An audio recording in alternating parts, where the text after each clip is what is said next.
धनु एस्ट्रो के प्रिय दर्शकों, जरा ध्यान से सुनिए। क्या कोई ऐसा उपाय है जो मात्र कुछ ही दिनों में, यानी कि 10 से 11 दिनों में भीषण से भीषण दुख, तकलीफ, परेशानी को आपके दूर कर सकता है? जी हाँ, उपाय बहुत सारे हैं, लेकिन आज हम आपको बताने जा रहे हैं बहुत ही सरल, कि एक बच्चा भी इस उपाय को कर लेगा। बहुत ही सरल लेकिन बहुत ही शक्तिशाली उपाय के बारे में। लेकिन इसके परिणाम बच्चों वाली नहीं है, इसके परिणाम बहुत ही सशक्त हैं। तो इस उपाय को ध्यान से सुनिए और पहले ये समझिए कि जीवन में अचानक से परेशानी आती क्यों है। कुंडली में यदि कोई पाप ग्रह योग अचानक से एक्टिवेट हो जाता है, यदि कोई पाप ग्रह की महादशा अंतर्दशा शुरू हो जाती है, या आपकी ही किसी गलती की वजह से कोई आपका पाप ग्रह योग एक्टिवेट हो जाता है, तो ये स्थिति बनती है कि फिर सारे काम बिगड़ते चले जाते हैं, जहां तक की स्थिति खराब होती चली जाती है। काम बनते नहीं है, मान सम्मान अलग से चला जाता है, कर्जा और पारिवारिक क्लेश, बीमारियां अलग से। परेशानियां चाहे भले ही भांति भांति की हो, लेकिन इनका स्रोत सोर्स एक ही होता है, और वह है पाप ग्रह योग। और अगर हर जगह से आपकी बात बिगड़ रही है, तो इसका मुख्य कारण बुध हो सकता है, क्योंकि बुध आपकी बुद्धि, वाणी और व्यापार है।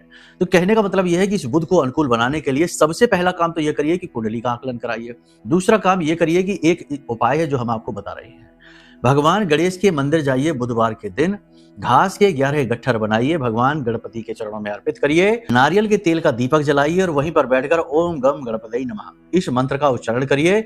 24 मिनट तक, यानी 1 घड़ी तक वहां पर बैठिए, दीपक लगातार जलते रहना चाहिए। फिर जब आपका समय वहां पर 24 मिनट का या उससे अधिक का पूर्ण हो जाए, उसके बाद वहां से उठकर आइए और वो 11 घास के गट्ठर हैं उन्हें लेकर आ जाइए। उन्हें लाकर अपने पूजा घर में भगवान जो भोलेनाथ है, माता पार्वती है, उनके चरणों में रख दीजिए। उसके बाद प्रतिदिन का आपका कार्य ये रहेगा कि रोज सुबह स्नान आदि करके पूजा घर में जाइए, नारियल के तेल का ही दीपक जलाइए और भगवान से निवेदन करिए कि आपके कार्य पूर्ण हो, आपकी कुंडली का दोष समाप्त हो जाए।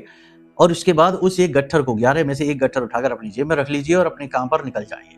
जब लौट कर आए तो उस गट्ठर को निकालकर अपने घर के दरवाजे पर आराम से छोड़ दीजिए। फेंकना नहीं है, अपमान नहीं करना है।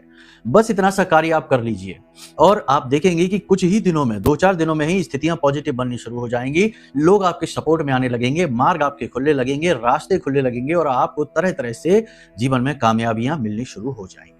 इस उपाय को पूरे भाव के साथ करिए, नैतिकता के नियमों का पालन करिए। ये नहीं कि उल्टी सीधी चीजें खा पी रहे हैं, जरूरतें, इंद्रियों के सुख सारे पूरे कर रहे हैं और फिर भी उपाय काम करे नहीं, ऊर्जाओं का संतुलन बिगड़ता है। व्यभिचार से, नकारात्मकता से दूर रहे। और अंत में यही बात है कि कुंडली का आकलन एक बार जरूर करा ले, क्योंकि स्रोत वही है, उसी से पता लगेगा कि मूल कारण क्या है और आजीवन के लिए निवारण भी मिलेगा। प्रेम से बोलिए जय माई की, जय मां बगलामुखी।